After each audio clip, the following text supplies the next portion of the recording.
This happened in 2006. I was in the U.S. Air Force and deployed individually to Iraq.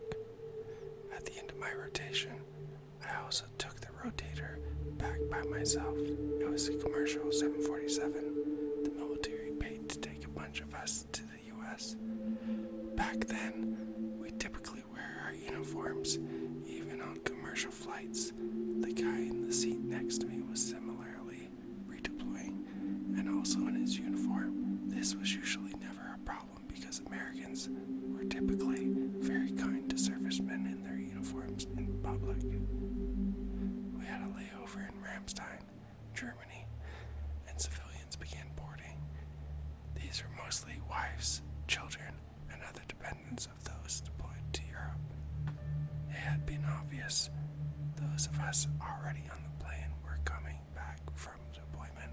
We were in desert patterned camo, glassy-eyed from mental and physical fatigue, and generally stuck up burn pit.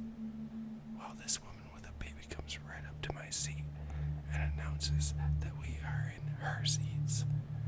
The other guys need to move too because she wants to put her kid there.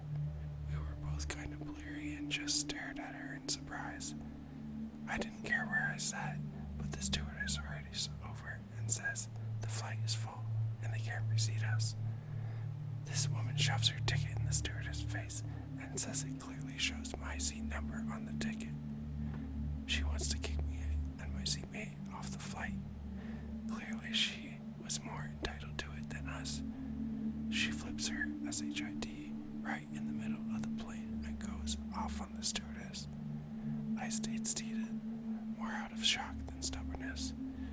I'd been awake for longer than I cared to think about by this point, and I was not reacting quickly to anything. I guess my seatmate was in the same boat, because neither of us said a single word to her or moved a muscle at all.